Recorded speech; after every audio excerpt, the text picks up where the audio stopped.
کے چلنا، اس کو کہتے ہیں اتباع. کسی کے نقش قدم کو ڈھونڈنا اور اس کے نقش قدم کے اوپر چلنا، اسی طریقے سے چلنا، اسی اعتبار سے چلنا. حضرت علی المرتضیٰ رضی اللہ تعالیٰ عنہ نا ایک سفر پر آپ تشریف لے گئے تو آپ نے دیکھا ایک درخت تھا، ساتھ اور بھی صحابی تھے.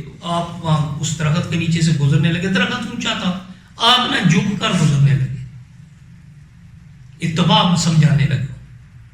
آپ نے جھک کر گزرنے لگے. ساتھیوں نے پوچھا کہ امیر المومنین یہ درخت تو اونچا ہے، آپ نیچے ہو کر کیوں گزرے؟ آپ سیدھے بھی گزر جائیں تو کوئی مسئلہ نہیں ہے. تو آپ نے پتہ کیا جواب دیا؟ آپ نے جواب دیا میں ایک دفعہ رسول اللہ صلی اللہ علیہ وسلم کے ساتھ تھا، اسی طرف سے گزرے تھے، اس درخت کے نیچے سے گزرے تھے. اس وقت یہ درخت چھوٹا تھا، تو آپ جب اس کے نیچے سے گزرے نا تو آپ نے سر جھکا کے اس کے نیچے سے گزرے تھے. میں تو اتباع محمدی میں سر کو جھکا کر اسی طریقے سے گزرنے کی کوشش کر. اس کو کہتے ہیں اتباع. کہ بظاہر ضرورت نہیں تھی، اس کی کوئی حیثیت نہیں تھی، کوئی ضرورت نہیں تھی کہ آپ سر کو جھکا کر نیچے ہو کر گزرتے، آپ سیدھے بھی گزر جاتے. درخت اونچا تھا، لیکن آپ نے سرکار دو عالم کے اس عمل کے اوپر، کیونکہ آپ نے یہ اللہ کا ارشاد پڑھ رکھا تھا، اس کو سمجھ رکھا تھا، آپ نے اس لیے اس درخت کے نیچے سے جھک کر گزرنا پسند فرمایا. کیونکہ رب نے فرمایا تھا قل ان کنتم تحبون اللہ فاتبعونی، اگر تم اللہ سے محبت رکھتے ہو نا تو پھر کیا کرو؟ اتباع محمدی میں آ جاؤ. جب اتباع میں آ جاؤ گے، جتنا جتنا اتباع میں کامل ہوتے جاؤ گے اتنا بلند مقام ملتا جائے گا. اور جب اتباع مکمل ہو جائے گی تو پھر کیا ہو جائے گا؟ یحببکم اللہ، اللہ تم سے محبت کرنے لگ جائے گا. اب تم محب نہیں، عاشق نہیں، معشوق بن جاؤ گے. تم عاشق نہیں، محبوب بن جاؤ گے. تمہارا درجہ تبدیل ہو گیا. میں نے عرض کیا کہ محبت جہاں آتی ہے وہاں سے جاتی نہیں ہے.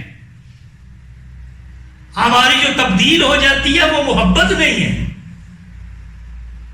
اس کے لیے لفظ تو اور استعمال ہوتا ہے اس کے الٹ، لیکن میں اسے محفل کے تقدس کے لحاظ سے اسے استعمال نہیں کر رہا کہ یہ ہمارا وقتی جذبہ ہوتا ہے جو آتا ہے، چند لمحوں کے لیے آتا ہے، جسم پر چھاتا ہے، قلب پر چھاتا ہے، دماغ پر حاوی ہوتا ہے. ہم کہتے ہیں کہ ہمیں محبت ہو گئی ہے.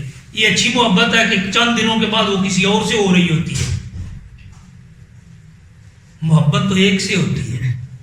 محبت توحید کی قائل ہے، محبت دوئی کو نہیں جانتی. تو رب کائنات نے ارشاد فرمایا ان کنتم تحبون اللہ فاتبعونی یحببکم اللہ، کہ اگر تم اللہ سے محبت رکھتے ہو تو کیا کرو؟ اتباع محمدی میں آ جاؤ، رب تم سے محبت کرنے لگ جائے گا.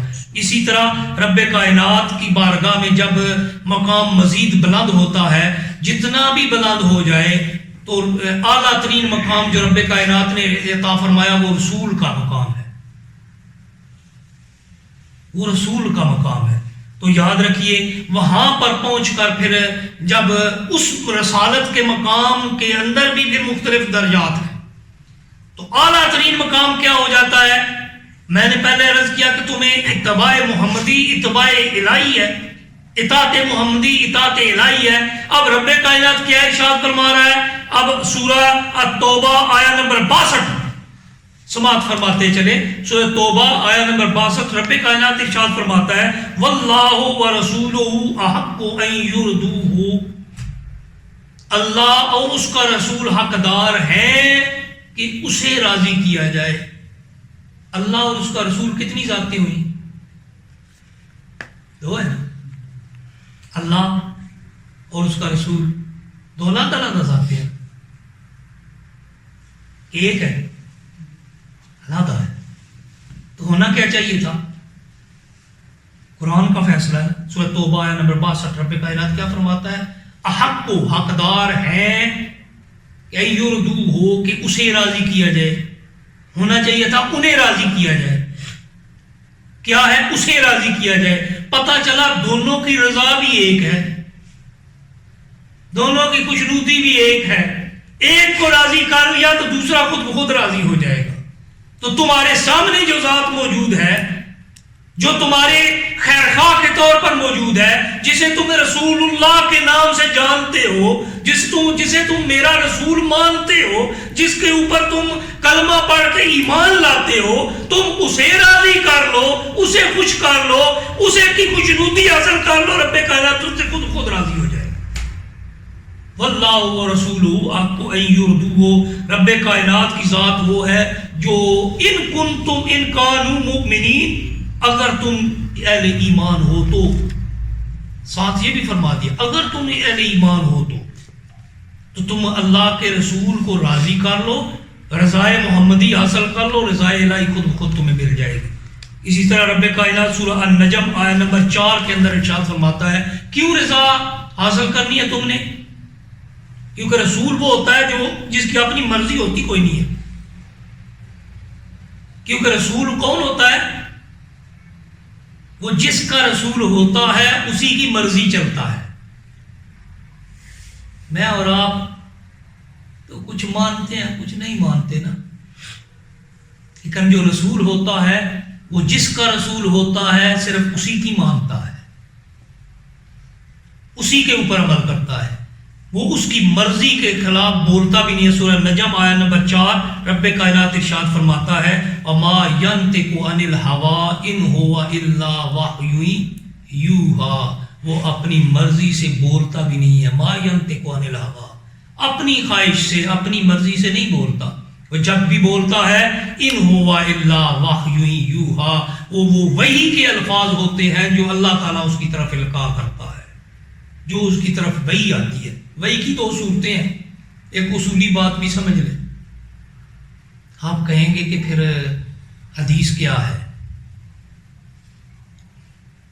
سوال آ سکتا ہے نا ذہن میں کہ وحی تو آپ کے ذہن میں یہی ہے کہ وحی وہی ہے جو قرآن کی صورت میں موجود ہے، تو قرآن کے علاوہ حدیث پاک بھی موجود ہے، آپ صلی اللہ علیہ وسلم کے اعمال بھی موجود ہیں، آپ کی سیرت طیبہ موجود ہے، ایک ایک حصہ اس کا ایک ایک پہلو محفوظ ہے۔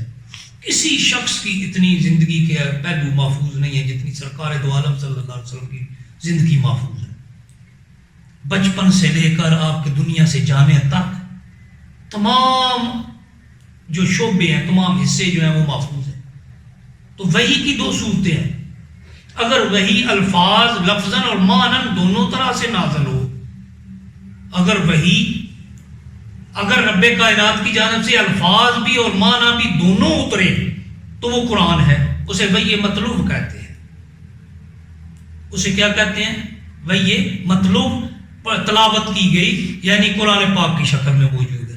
اور اگر معنی اللہ کی طرف سے اترے، الفاظ سرکار کے ہوں، مفہوم اللہ کی طرف سے ہو، الفاظ سرکار کے ہو، تو پھر وہ وحی غیر مطلوب ہوگی اور وہ حدیث ہے۔